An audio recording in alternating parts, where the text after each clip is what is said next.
Bonjour, nous continuons le cours sur la lumière et nous allons nous intéresser à la déviation des rayons de lumière comme nous l'avions abordé dans le cours, dans la vidéo précédente.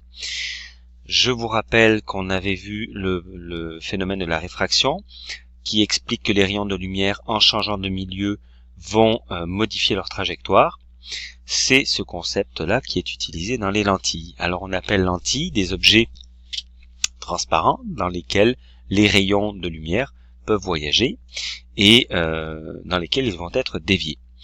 Les personnes qui ont des problèmes de vue vont avoir la chance d'utiliser le concept des lentilles pour améliorer leur vue, c'est-à-dire rétablir la situation de l'œil. On va d'abord s'intéresser aux différents types de lentilles. Il existe des lentilles convexes, c'est-à-dire que la courbure est vers l'extérieur. Là, ici, vous avez la lentille. Et ces lentilles ont la propriété de permettre aux rayons de converger, c'est-à-dire de se rassembler en un point précis. Comme on peut voir ici, des rayons qui étaient éloignés, en passant à travers la lentille convexe, se sont regroupés et se retrouvent ici dans le point rouge.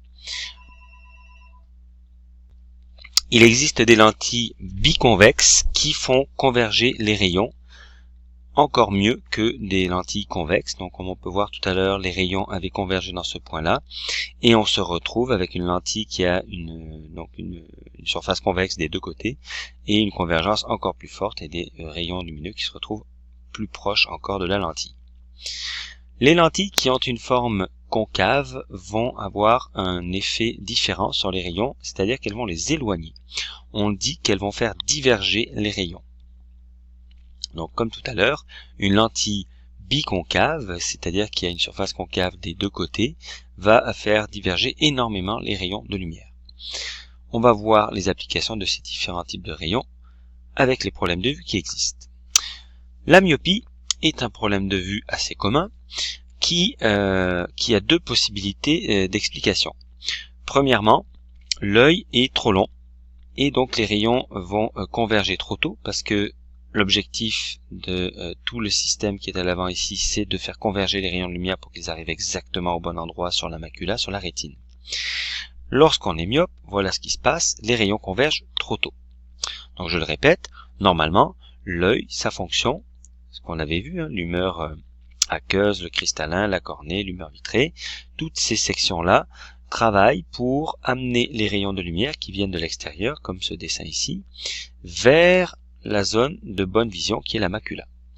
Idéalement, les rayons devraient converger et se retrouver ici pour que l'image apparaisse nette. Mais une personne myope va avoir un cristallin qui est trop fort finalement, qui fait trop converger les rayons, soit un œil trop long et donc les rayons qui devraient arriver ici et la rétine qui devrait être là, finalement la rétine étant trop loin en arrière, eh bien les rayons se retrouvent à avoir convergé trop tôt.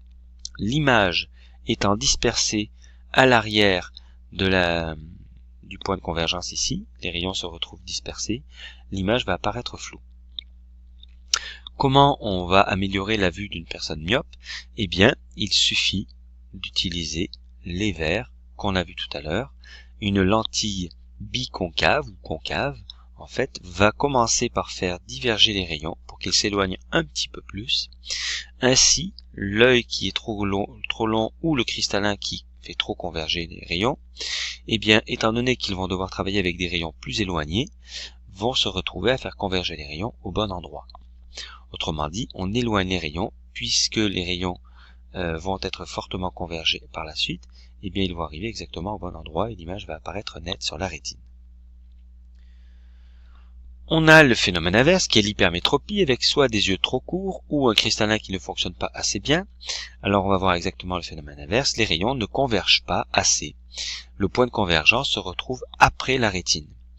Donc l'image se retrouve avec des rayons dispersés et on a un flou de l'image.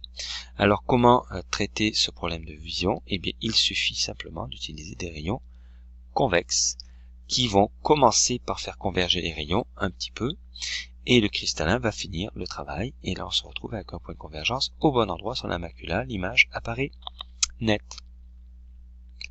À noter que le problème qu'on vient de nommer s'appelle l'hypermétropie. C'est lorsque dès nos premières années de vie, nos yeux n'arrivent pas à faire converger assez les rayons. C'est le même problème qui apparaît avec le temps, avec l'usure du cristallin, mais on n'appelle pas le problème de la même manière, ça s'appelle la presbytie. Donc la presbytie, c'est un phénomène qui ressemble à l'hypermétropie qu'on avait nommé tout à l'heure, sauf que ce sont les années qui vont entraîner un relâchement du cristallin, et le problème va être le même par exemple, c'est que les rayons vont se retrouver trop tôt. Alors on va traiter la presbytie de la même manière que l'hypermétropie, avec des verres biconvexes. Donc par exemple, c'est souvent à partir d'un certain âge, alors qu'on n'a jamais eu de problème de vision, tout à coup on n'arrive plus à voir, notamment voir de proche, et donc ça va prendre des verres pour corriger la vue. Il existe un autre problème de vue qui est l'astigmatisme, et qui est en fait une déformation de la cornée, ce qui fait que les rayons ne convergent pas tous au même endroit. Il y a certains rayons qui vont bien arriver dans la macula, mais d'autres qui n'arriveront pas exactement au bon endroit. Alors, le dessin va être clair.